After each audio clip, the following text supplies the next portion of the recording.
Dengan menggunakan kartu prabayar ini, Anda tunduk pada syarat dan ketentuan yang ditetapkan oleh Telkomsel.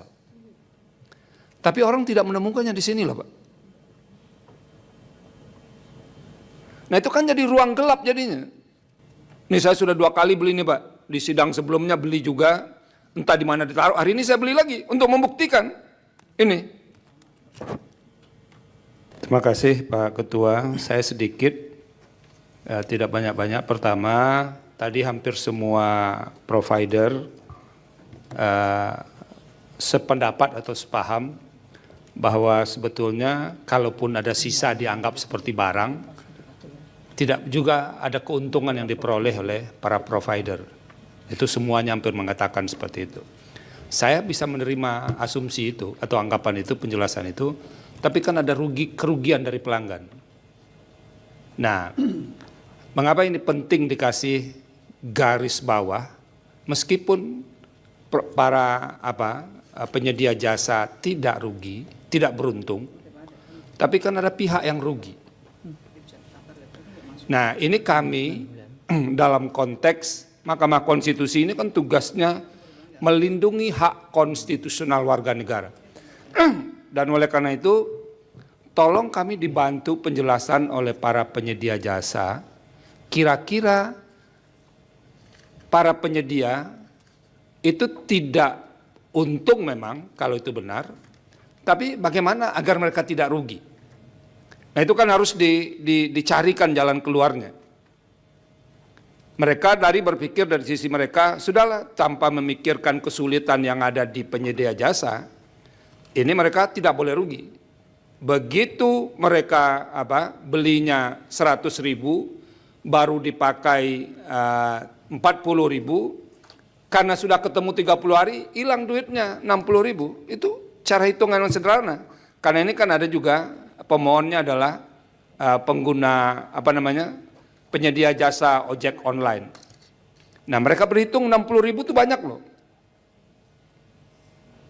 Nah tolong kami diberikan penjelasan berkaitan dengan ini, kira-kira inovasi apa sih yang bisa dilakukan sehingga para pengguna itu tidak terlalu banyak dirugikan.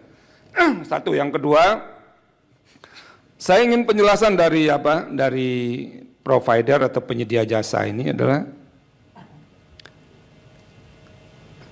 kalau saya beli seperti ini produk Telkomsel ya, Simpati, kan di sininya disebutkan begini, syarat dan ketentuan. Dengan menggunakan kartu prabayar ini, Anda tunduk pada syarat dan ketentuan yang ditetapkan oleh Telkomsel. Tapi orang tidak menemukannya di sini loh Pak. Nah itu kan jadi ruang gelap jadinya. Kan tidak mungkin semua orang berkemampuan untuk mengakses apa syarat dan ketentuan. Mohon maaf. Apa syarat dan ketentuan itu? Kalau PLN tadi, satu poin yang kami ambil dari penjelasannya, mereka tidak bisa melakukan modifikasi karena semuanya ditentukan oleh negara. Tapi kalau yang lain, penyedia jasa ini, itu kan bisa dengan modifikasi. Ada batas atas, ada batas bawah. Dan oleh karena itu mestinya menurut saya agar para pengguna tidak terlalu dirugikan, harus ada yang clear menjelaskannya. Ini saya sudah 2 kali beli nih Pak. Di sidang sebelumnya beli juga, entah di mana ditaruh. Hari ini saya beli lagi untuk membuktikan ini. Nah dalam konteks itu sebetulnya kami tolong diberikan gambaran kira-kira dari alternatif-alternatif yang tersedia itu mana yang paling kecil menimbulkan kerugian bagi pelanggan. Nah yang terakhir, kalau petitum mereka ini dikabulkan, ini seperti yang ditanyakan Pak Arsul, apa sih implikasinya terhadap para penyedia jasa ini? Karena mereka ingin, ya kalau ada lebihnya dong, dilanjutkan. Ada di Excel ya. Kalau Anda memperpanjang otomatis itu lanjut. Tapi kalau tidak otomatis berhenti dengan tanggal matinya lalu diperbarui kan tidak lanjut juga. Nah, ini salah satu cara, tapi masih belum optimal. Nah, itu yang harus dipikirkan. Jadi boleh para penyedia ini berpikir untuk keberlanjutan dan segala macamnya, biaya mahal itu, tapi pengguna itu harus dipikirkan juga. Kenapa? Karena ini termasuk produk produk penting sekarang. Apa namanya Prof. Guntur tadi? Yang disebutkan tadi, hajat hidup orang banyak. Jadi hajat hidup orang banyak itu sebetulnya menjadi pengikat saudara-saudara untuk tidak leluasa menentukan segala hal. Itu yang harus dipikirkan. Makasih Pak Ketua. Ya, terakhir Prof. Eni silakan. Baik, terima kasih. Terima kasih kepada semua pemberi keterangan. Ini supaya seimbang saja ya, kepada pemerintah pernah saya tanyakan. Berkenaan dengan yang istilahnya kuota hangus yang tidak kepakai itu saya tanyakan kepada pemerintah di mana sesungguhnya akumulasi uangnya itu. Begitu juga supaya seimbang saya tanyakan juga kepada provider. Ya, ini kalau sudah dibayarkan begitu kemudian tidak terpakai itu kan sudah keluar nih uang. Itu akumulasinya kemana? Apakah di masing-masing provider? Apakah kemudian dia ada hangus begitu saja? Atau di mana dia teralokasinya? Ini mohon dapat dijelaskan. Jadi di mana uang itu teralokasikan? Kenapa? Ini perlu saya tanyakan. Ya, saya tidak menafikan bahwa terkait dengan pembangunan telekomunikasi ini memang membutuhkan investasi yang besar, padat modal. Yang tadi sudah jelaskan. Apakah sesungguhnya investasi yang besar padat modal itu juga kemudian memiliki satu desain bisnis yang berkaitan dengan yang sekarang ini dibahas ini, ya dipersoalkan ini.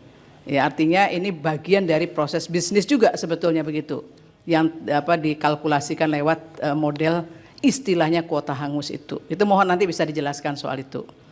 Kemudian yang berikutnya, ini saya tangkap juga dari keterangannya dari Telkomsel khususnya, bahwa memang kemudian yang kuota yang kemudian dinyatakan istilahnya hangus tadi memang tidak memungkinkan katanya untuk disimpan, dialihkan atau dikumpulkan. Tetapi saya mendengarkan tadi dari Yang Mulia Pak Arsul mengatakan ada ini produk yang modelnya akumulasi begitu loh. Nah, ini gimana kemudian kok bisa muncul seperti ini? Apakah ini memang sesuatu yang kelihatannya kontradiktif atau kemudian memang sebuah desain baru yang kelihatannya mungkin tadi tahunnya masih baru itu? Apa karena mungkin ada isu perkara ini kemudian muncul produk itu, atau memang produk itu memang didesain untuk akumulasi seperti itu? Itu mohon dapat dijelaskan soal itu ya. Kemudian yang berikutnya, tadi Yang Mulia Prof. Saldi menunjukkan kartu itu kan kartu perdana, kartu perdana yang mungkin muncul kemudian adanya semacam ya klausul perjanjian yang sederhana itu.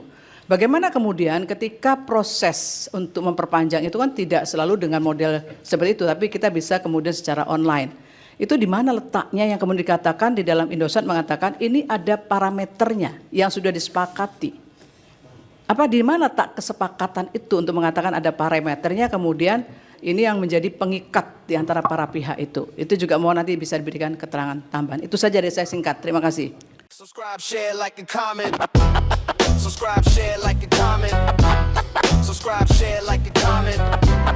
Subscribe, share, like, and comment. Subscribe, share, like, and comment.